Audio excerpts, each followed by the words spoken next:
Selamat datang di Jerit, suara dari mereka yang tak penantian.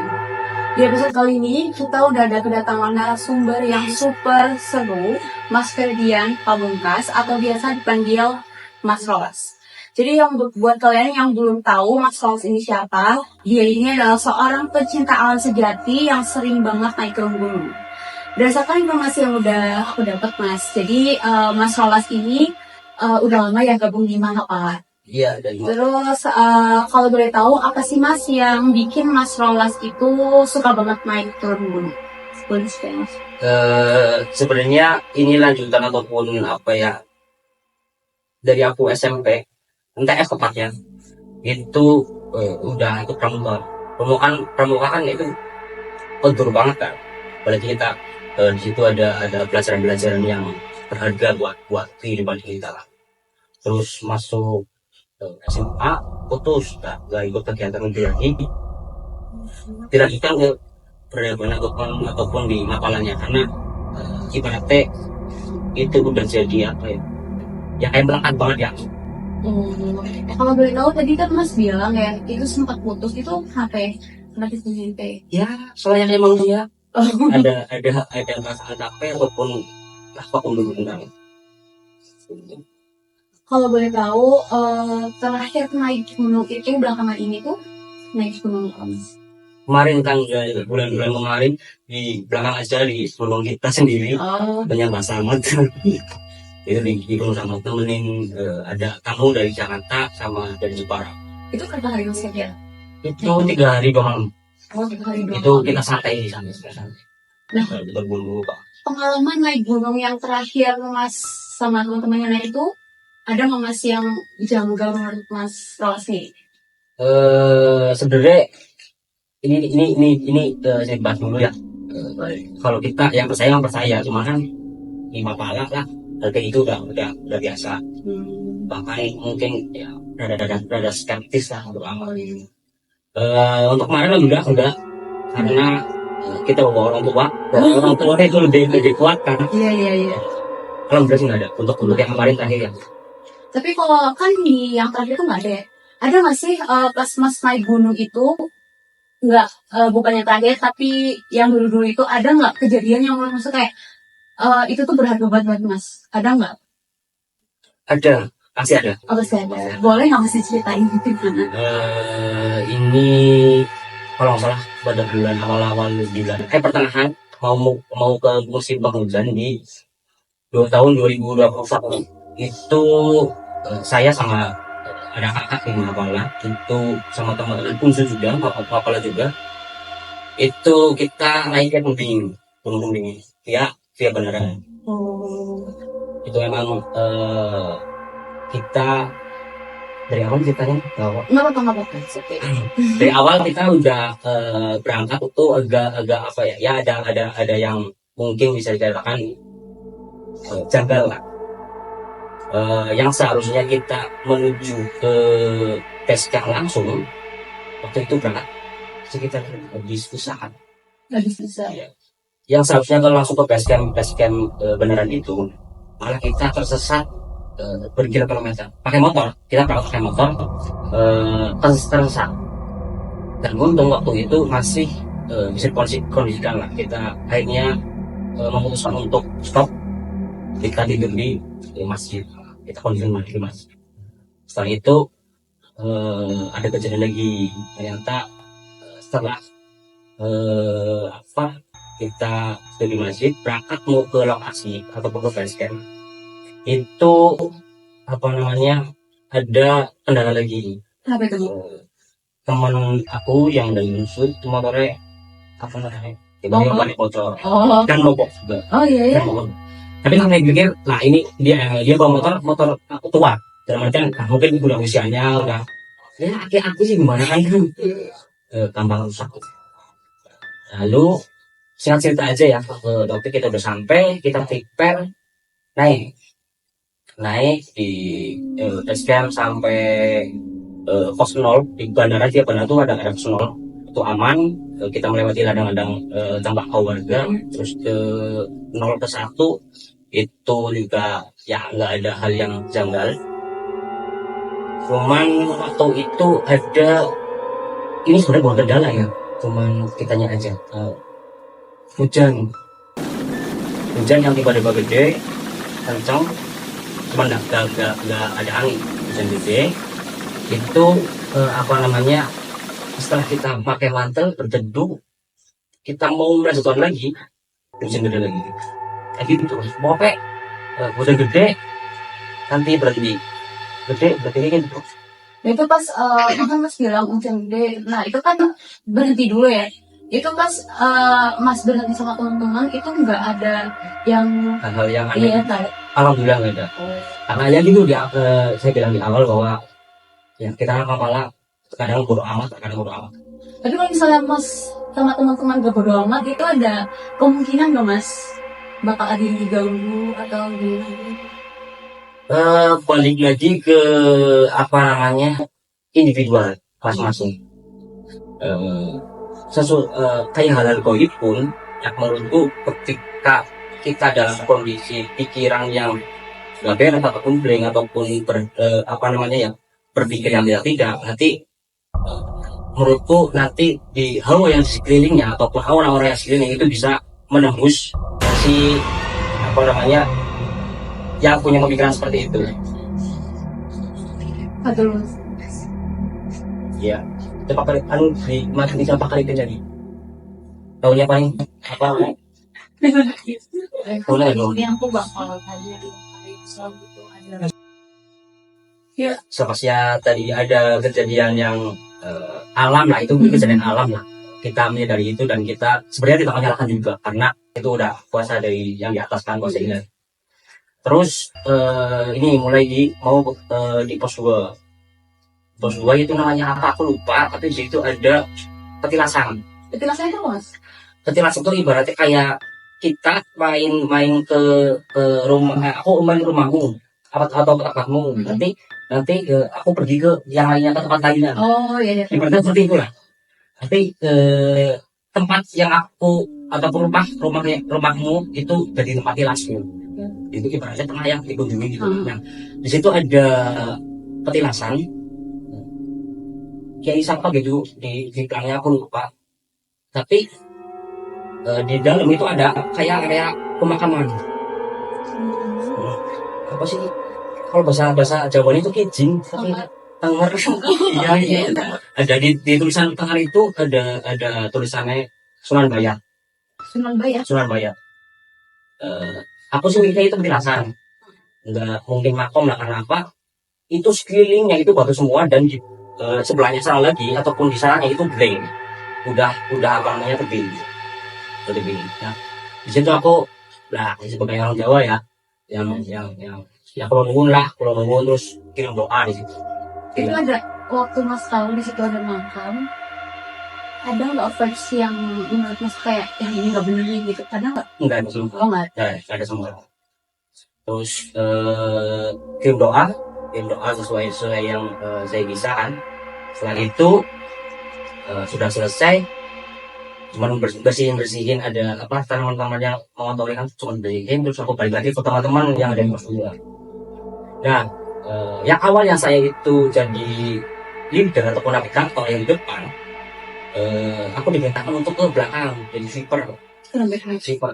Ya karena pola pendakiannya ada agak ribet, karena waktu itu juga ada yang step down juga, cewek gitulah. Mungkin lagi PMS. Iya. Oh, Mas, maaf ya, sorry. Bukannya kalau misal ada cewek kalau lagi ada halaman itu pantangan ya naik gunung?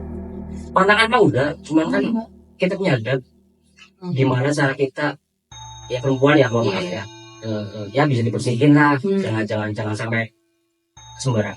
Berarti kalau misal kita adatnya bagus itu tuh nggak ada ngaruh mitos. Berarti itu mitos ya? Kalau bisa mitos, bisa nyata, itu menurut masih aman. Karena seperti yang tadi ya, saya jadi sweeper, saya jadi sweeper. Nah, otomatis kita saya sendiri di belakang, agak jauh lah ya sama teman-teman yang lain. Selepas tempos dulu kalau di jalan itu turun kabut turun, dan entah mengapa pandanganku itu nyaru ke kabut itu.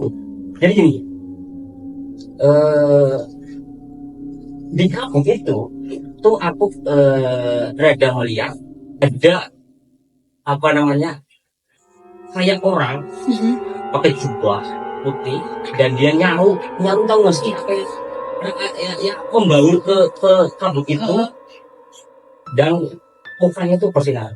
Kawalan gitu, aku nggak tahu beda. Kawalan, tapi subhanallahnya lagi, aku mau pakai reel kapasitas 60 liter aku sendiri dan satunya lagi 50 kalau nggak salah. Karena ayah aku bilang tadi ada saya yang belum masih tak coba aku. Aku mas kan beban seharusnya tambah berat kan. Tapi entah mengapa aku nggak tahu. Itu aku yang di belakang itu pengen banget jalannya itu rasain kayak. Gara-gara habis lihat sosok tadi. Yes. Ya aku bawa alam ya. Saya kembalikan ke teman-teman semua. Saya yang main. Tapi pas Mas lihat sosok itu, teman-teman Mas juga ngelihat sosok putih yang bersinar itu nggak? Enggak. Aku sendiri. Dan aku mintain ke teman-teman pun enggak pas itu. Karena kan ada katanya kalau kamu lihat sesuatu jangan ditegakkan di lembabnya. Mendingan diajak ke terima ataupun enggak. Dan itu ya mungkin ada beberapa teman-teman yang kayak bocah kayak cepetan mau nih ini anak kok jalannya lebih cepat ya uang ada dari uang terus singkat cerita di pos 3 kita udah mendirikan tenda di cancel tuh di pos 3 mulai kita lah kita dari biasa ya soal-soal ngopi santai waktu itu aku bikin api unggun lebih kecil lah buat menghangatkan badan santai ngopi sama teman-teman kongnya ini yang gue nih dari santai kita cerita jadi ada shelter tuh kayak ibaratnya bangunan yang disediakan oleh pihak basecamp itu buat tempat menduduk sementara ibaratnya kayak rumah kayak gini cuman ya dari para anak di situ kita lagi duduk terus kemudian ada abil kecil misalnya ini shelter nih kita lagi duduk di sini blank udah jurang cuman pepohonan dok itu pun udah lebih tinggi dari si si shelter ini iya. di sela-sela shelter dan apa namanya pohon-pohon ini entah nggak tahu kenapa aku kayak lihat pohon gede dua berjejer dan anehnya itu akhirnya pertama kira lu mau tahu kan Tahu. ternyata bulu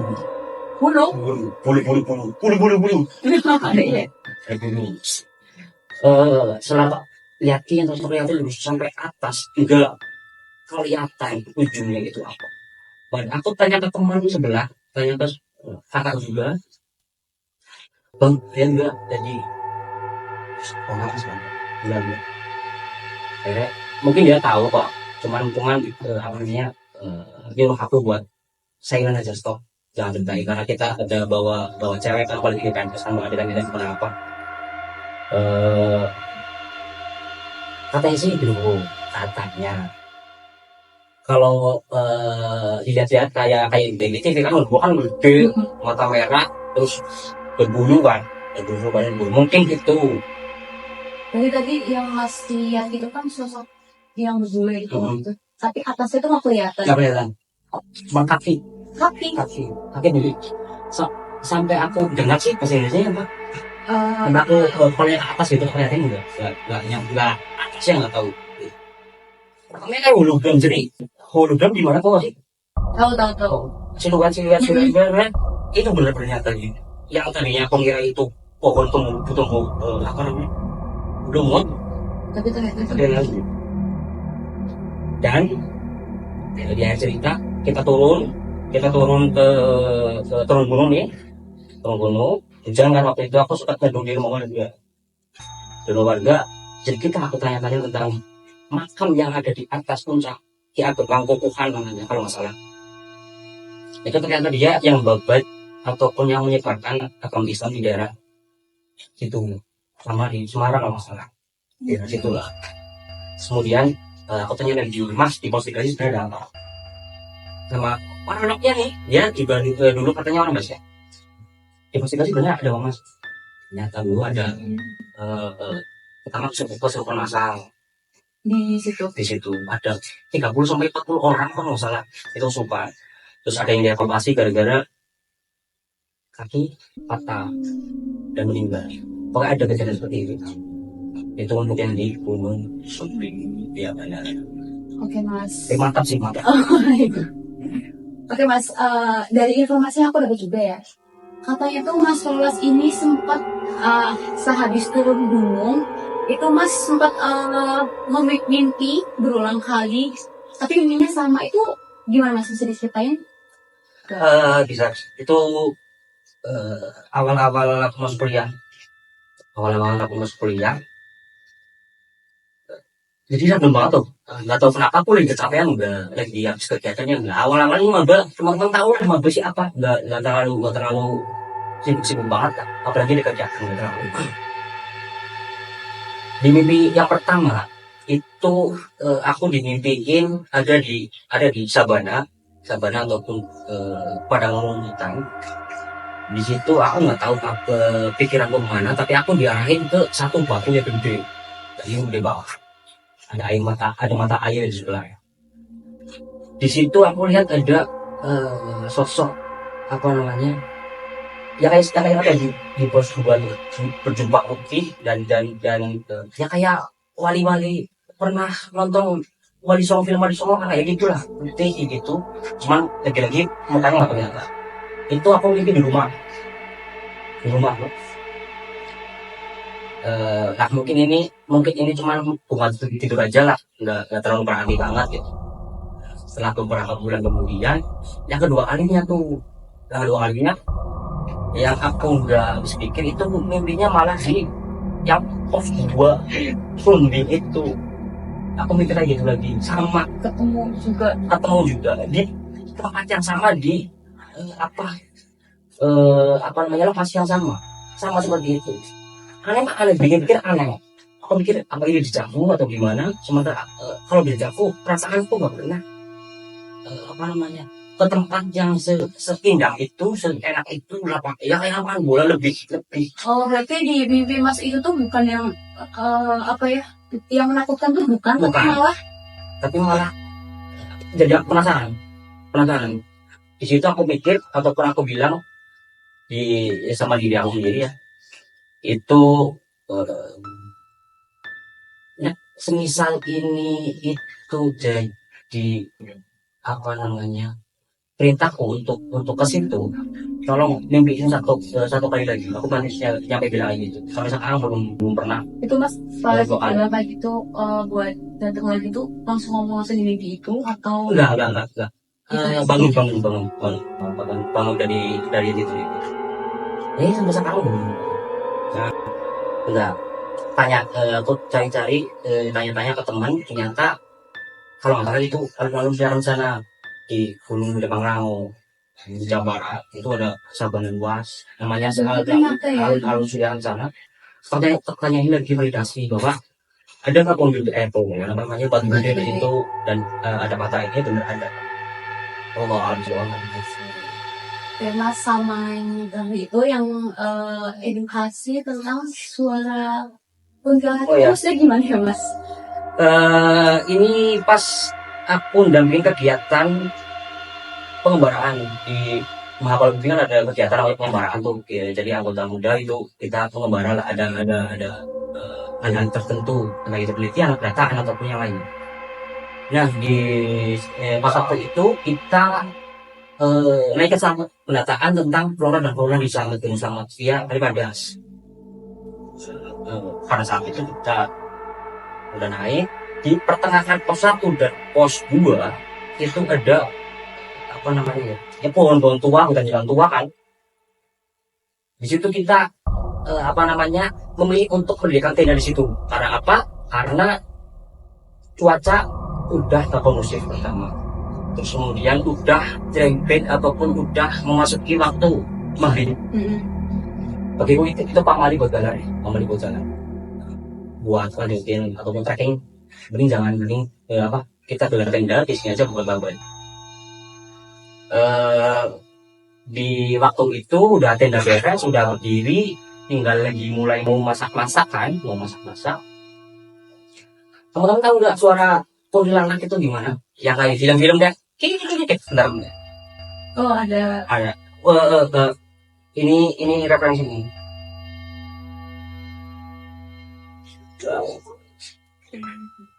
Nanti mungkin bisa sedikit kan video. Boleh. Jadi buat teman-teman yang tahu ya, kita tuh dengan suara gini.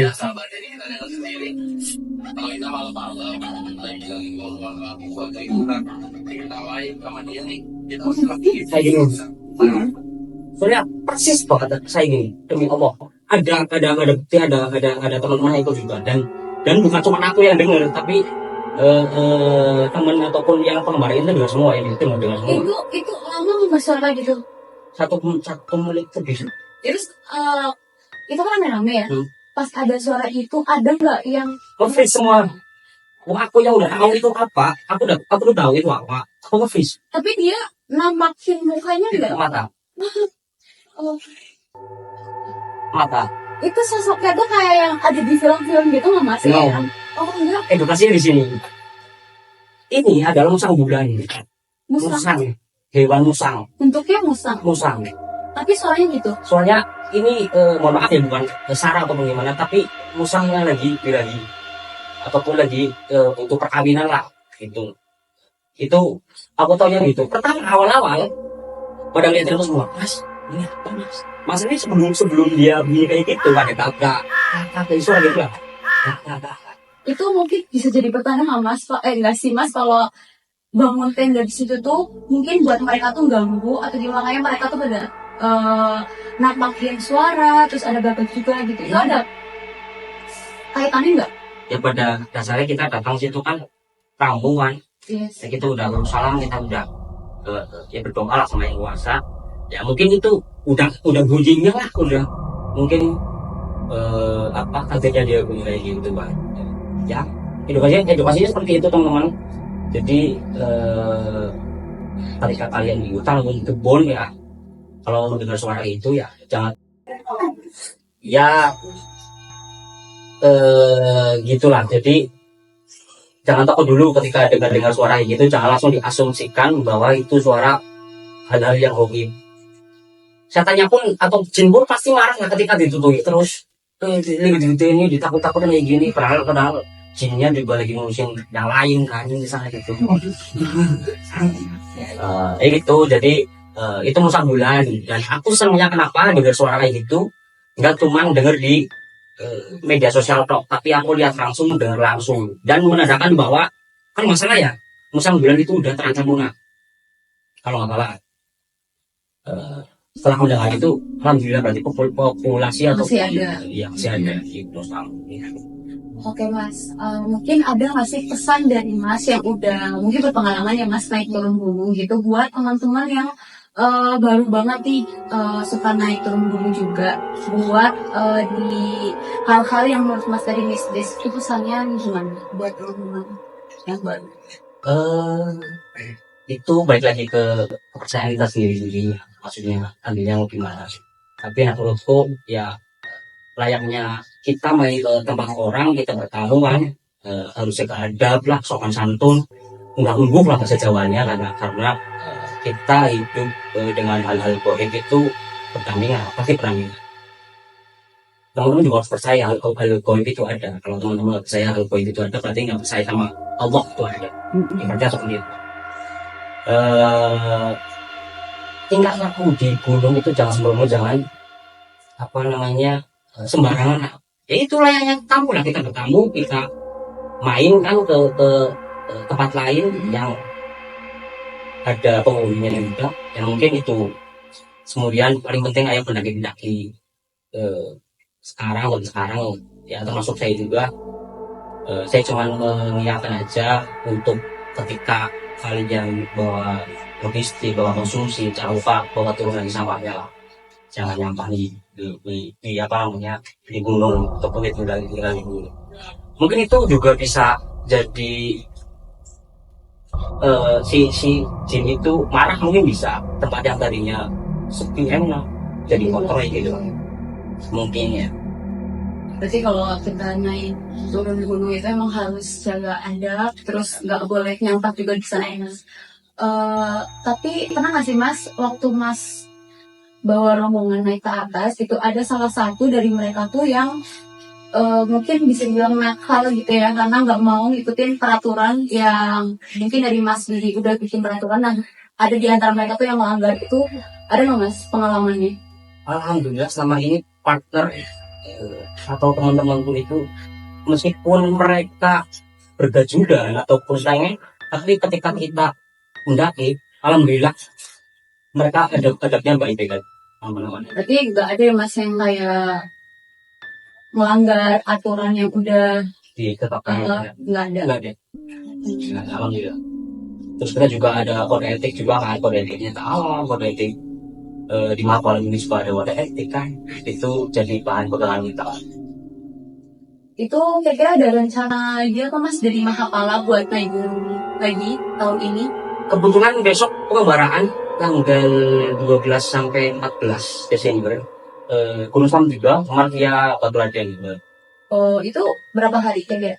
Itu tanggal 12 sampai tanggal 14. Jadi 3 hari doang. Hari 2 malam. Jadi itu penelitian, eksplorasi, perkaunan endemik itu pertama. Itu emang diwajibkan apa dari Mahapalanya untuk mengikuti buat kelas lama? Itu sebenarnya udah apa namanya, tahapan pendidikan pengembaraan itu, tahapan pendidikan.